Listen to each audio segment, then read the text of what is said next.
Hello and welcome to Transformers Lore. Today, we're going to be covering the story of Transformers Infiltration, the 7-issue miniseries that was the first published entry in the IDW Hasbro Universe. It was from this story that a massive universe that ran for over 10 years was developed, so sit back and enjoy, and if you enjoy the video, maybe consider subscribing and checking out some of my other videos. For example, even though they're old videos, I've made several videos that take place in this universe, so consider checking them out. A playlist link can be found in the description. The IDW Hasbro Universe, 2006. 1 year after the formation of G.I. Joe. 1 year before the Decepticon occupation of Earth. Phoenix, Arizona. A businessman is heading towards a bus headed towards Los Angeles. You wouldn't know it by looking at him, but this man is on the run. Nevertheless, he doesn't know about the two people watching him. From across the street, a young girl named Verity Carlo is watching the man and his SM-40 Palm computer. Verity was a foster child from Akron, Ohio, who had a history of running away from families and support programs. Verity was left behind, and she prefers going through her life on her own, just like that. She spent so much time on her own that nobody notices as she steals someone's bagel, as well as someone's tickets for the bus to board the same bus as the businessman, with the intent of stealing his computer. That being said, nobody even thinks to be suspicious about a black car that is lying in wait, scanning the businessman and marking him as a target, as he is in possession of a certain cash. On the bus ride, Verity sits behind the sleeping businessman and steals his Palm computer. Thanks to the added effect from the rancid bagel, she begins to puke, prompting the bus to stop in the middle of nowhere to let her off. Verity gives a wave and the bus goes along its way, leaving Verity behind as she confirms that she successfully stole the Palm computer. From behind her, a matching pair of black and white cars pursue the bus. On her way back, Verity begins to hitchhike as she is picked up by a strange young man in a van. He introduces himself as Hunter O'Neill, emphasizing that his last name is pronounced O'Neill, as he was called the Onion in school. Learning that Hunter is heading towards the desert center, Verity is curious until they have to pull over. They have come across the smoldering bus that Verity was just on. The people of the bus explain that two cars forced them off the road and then hit them with a flash, and suddenly they were wrecked and missing one of their passengers. Watching the scene, Verity realizes that the businessman is gone. Meanwhile, the white and black cars are on the road, calling in to a mysterious high-pitched commander. They report that they had killed their target, but his cash was missing. The commander shrieks at them to find it. As they continue on their way, Hunter finally gives in to Verity's questioning and reveals that he's looking for giant alien robots in the desert. He explains that he follows something that's called mecha theory, suggesting that Earth was secretly invaded 2 years ago or earlier, with data from an incident in Eureka, Nevada, as well as a mysterious eruption of Mount St. Helens in 1984. Verity asks if humans just can't see the aliens, and Hunter explains that he believes, based on the alien truthers on Mechatopia.com, that the aliens are robots in disguise, which causes Verity to laugh. This atmosphere is shattered when suddenly a blue F-22 Raptor flies low over Hunter's van. The jet reports back to its commander that it has found the cache, which the commander orders to be destroyed. While Verity initially thinks they drove into a military testing range, Hunter notices that the jet has no pilot in the cockpit. Don't ask me how he saw that on a flying jet. The van is destroyed, but a mysterious ambulance drives into the battlefield, opening fire on the blue jet. The ambulance stops before Hunter and Verity, revealing a glitchy driver with a frozen smile, who tells them to enter the vehicle if they want to live. They do so and are on the run from the jet and the black and white cars. The ambulance driver asks Hunter if he can trust him, which Hunter answers with a yes, before part of the ambulance shifts and reveals a map, as the ambulance driver needs a place to hide for repairs. Verity has an idea and pulls out the Palm computer, activating it. As she does so, the ambulance driver puts out a call to his mysterious robot commander, asking for reinforcements. However, this commander claims that he broke protocol and refuses his request. With the computer, Verity makes contact with one Jimmy Pink in Riverside, California, where the ambulance drives to. The team meets with Jimmy at his garage, and Jimmy sees to the ambulance as Hunter and Verity argue about their situation and trusting Jimmy. Verity explains that Jimmy is a net nomad like her, and that they've helped each other out several times in the past, in the digital sense. The jet and the two cars continue their search, unable to find the humans and the ambulance, but they explain that once one of them activates the cache, they will be able to find them. In the garage, Hunter confronts the ambulance driver, demanding the truth as he activates the Palm computer, showing him images on the device, including a massive white, blue, and red jet transforming into a massive robot.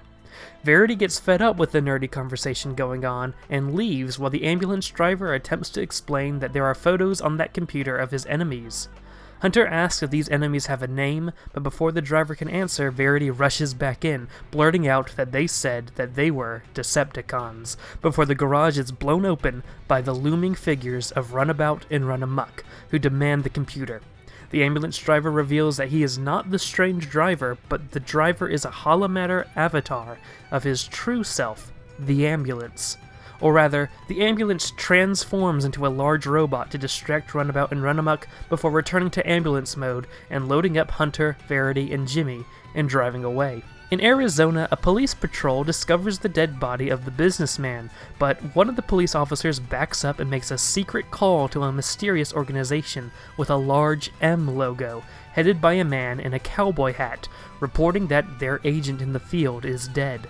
While the ambulance continues to drive away from the Decepticons, he explains that the Palm computer contains images of not only the Decepticons, but also of their secret base, which he and his allies were unable to discover until now.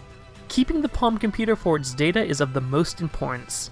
He explains that his forces had intercepted a Decepticon pulse wave, revealing that a human male was targeted for assassination, and he wanted to obtain whatever that human had that the Decepticons wanted. He also didn't want to let the man die, but he had come too late, but just in time to save Verity and Hunter. During the chase, the Decepticons slightly transform and make no effort to blend in, which keys in the ambulance to the fact that the Decepticons might have engaged siege mode. What is siege mode? We'll get to that later, but it's not a good sign, and it means that the Decepticons have broken their strict infiltration protocol to control planets. In the Decepticon base in Oregon, the Decepticon Blitzwing is briefing the Decepticon commander Starscream on his efforts to purify the Ore-13 samples in their base to power up the Decepticons. It was the discovery of this powerful form of energon that prompted the Decepticon officer Starscream to break protocol, as he plans on using this new form of energon to oppose the Decepticon leader Megatron.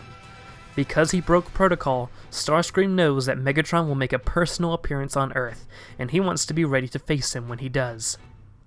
The ambulance, having temporarily lost the Decepticons, takes a break, and Hunter finally learns the name of the ambulance. His name is Ratchet, as he explains that he is part of a group of robots called the Autobots, just as Autobot reinforcements arrive under the command of Prowl. Prowl and the Autobots ward away the Decepticon Thundercracker, but the reunion is not joyous as Prowl accuses Ratchet of breaking the Autobot code. The Autobots go to the Arc-19, the Autobot spaceship parked at the bottom of Lake Michigan, where the humans are kept in containment, while Ratchet justifies his decisions to Prowl. He explains the critical point they're at now, that the Decepticons have engaged siege mode. He also says that they needed the critical information about where the Decepticon base was. And finally, Ratchet points out that the Autobots exist to save lives, and he refused to let the Decepticon target die. However, Prowl points out that Ratchet failed and the man did die, while Ratchet instead put 3 more humans in the firing line by involving them with the Autobots. Tentatively, the plan is to extract the data from the computer and release the humans. Ratchet asks Prowl if he's going to alert Optimus Prime, but Prowl says no. Ratchet protests this as he talks with Ironhide, pointing out that if the Decepticons broke the infiltration protocol, Megatron will be coming and they won't be ready for him. Ratchet meets with the humans and analyzes the data on the Palm computer as he talks to them about the Decepticon 6-phase infiltration protocol. You see, as the war drew on, the Transformers began to run out of energy. In order to combat this, Megatron had the Decepticons spread out amongst the stars in infiltration teams. In Phase 1, they would build a base and blend in among the people, taking on alternate forms to hide in disguise. In Phase 2, they would manipulate geopolitical affairs behind the scenes to manipulate the native people into fighting themselves to weaken them for the Decepticons. The specifics of Phase 3, 4, and 5 are vague, but it is during this time that the Decepticons make themselves known on the planet and possibly go on the offensive. Finally, there is Phase 6, in which the Decepticons deploy a special type of Decepticon known as a Phase 6er to destroy the planet. The Decepticons would then begin to mine the debris for sources of fuel that could be converted into energon. Ratchet wants to discuss why the Decepticons entered Siege mode, a mode in which the Decepticons make their presence a bit more obvious, that usually happens around Phase 5, when Earth still appears to be at Phase 1. Looking through the computer, they discover that the Decepticons had 2 bases on Earth, the current one in Oregon and an old bunker in Nebraska. The humans suggest going to Nebraska to find out for themselves why the Decepticons left their old base, which Ratchet initially opposes, but is finally convinced by Bumblebee as the 2 Autobots and the humans drive out. Meanwhile, Ironhide, with Ratchet's words resounding in his head, sends out a pulse wave to make contact with Optimus Prime about the situation on Earth. In Tucson, Arizona, the police are running an investigation on the dead businessman and find the trailer he had been living at under an alias. However, Skywarp and Blitzwing suddenly appear and destroy the area as the Decepticons are working to clean Earth of evidence of their actions on the planet. They pop up again in Riverside when Blitzwing arrives in tank form, destroying Jimmy Pink's garage and transforming into his jet mode and flying away. There was a news crew on the scene reporting on the earlier incident, but they are too surprised to get the footage. The Decepticons show up in Phoenix, Arizona to destroy the bus Runabout and Runamuck attacked before getting the command from Starscream to destroy their original Nebraska bunker. Meanwhile, in Dallas, Texas, a mysterious man named Drake goes to the office building of Epsilon Holdings, before going deeper to speak with the mysterious organization behind Epsilon Holdings. They are the Machination, led by a man named Dante. You see, the businessman from the very beginning, his name was Stoker, and he was an agent for the Machination, tasked with finding out more about the Transformers on Earth. The Machination are part of the few that know about the Transformers, and they want to capture one of them for themselves, as Drake is given a force to command, and his mission to bring the Machination a Transformer, as they need to step up their timetable, considering the Decepticons have been eliminating traces of their existence. In Nebraska, the Autobots and the humans arrive as the humans are sent in to investigate, bickering all the way. Verity discovers a mysterious pod tree which opens up to reveal a dead military officer. See, these pods are used to create facsimiles, or copies of native creatures that are under the thrall of the Decepticons. The officer probably was a target to set up for Phase 2, and the body Verity is looking at is likely the original, having been kidnapped by the Decepticons. Skywarp and Blitzwing arrive, battling the Autobots and attacking the bunker. However, Verity continues to push on until she accidentally discovers that the humans aren't the only one looking for clues around the bunker, as, standing before her, on a video call with Razorclaw discussing events on Cybertron, is Megatron, who is here looking for Starscream and the Decepticons that had betrayed him. Specifically, Megatron is currently talking to Razorclaw about the return of Thunderwing, which is going on in Transformers Stormbringer at the time, which we'll get to one day. Before the bunker can fully collapse, the humans and Autobots narrowly escape. As the bunker is flattened, the Decepticons reflect that the Nebraska bunker should have been their first target, as they feel that this was where they stopped being true Decepticons. As they begin to fly away, Skywarp thinks he sees something and turns back before Megatron bursts from the ground. Skywarp immediately begins to try to explain himself, but Megatron simply shoots him down, calling him a traitor.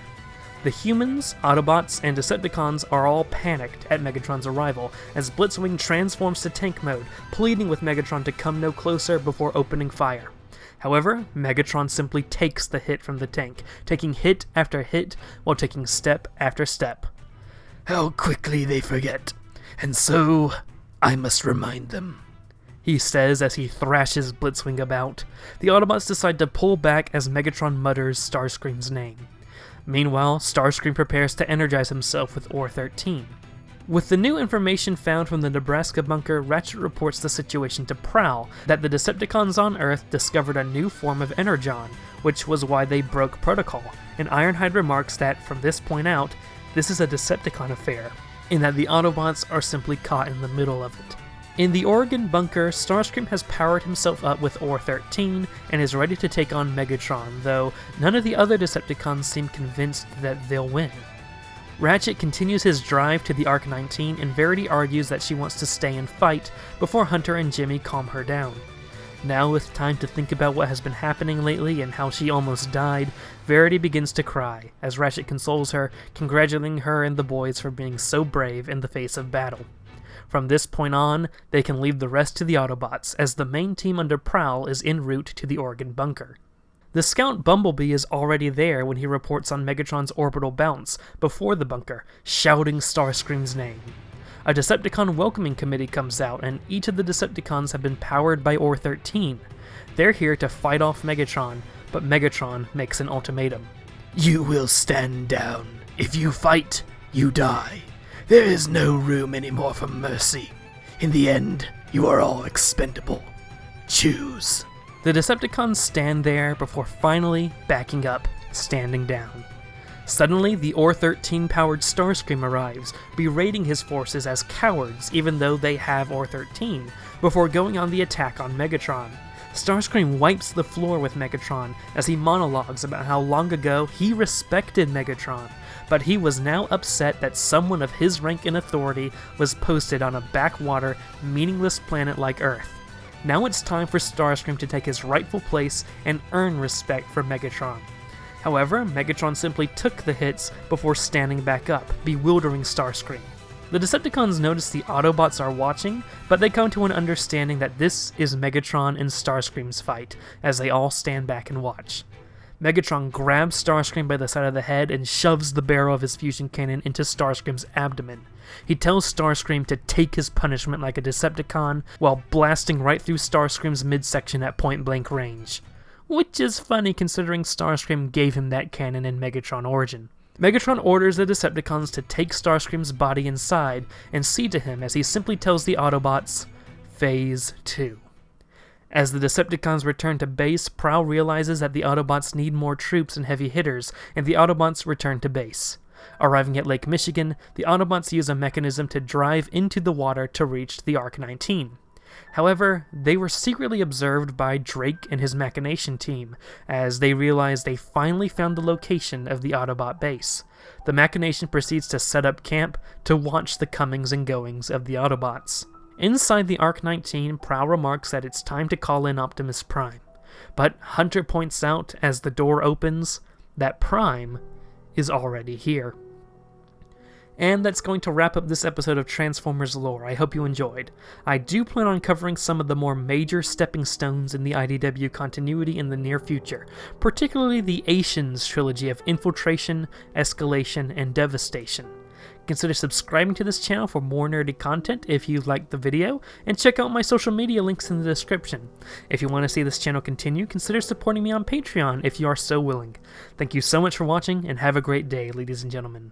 Huge thanks to our patrons, including this month's $10 plus patron Josh Adkins. Check out the description for more patrons and more info about how you can receive a shout out here.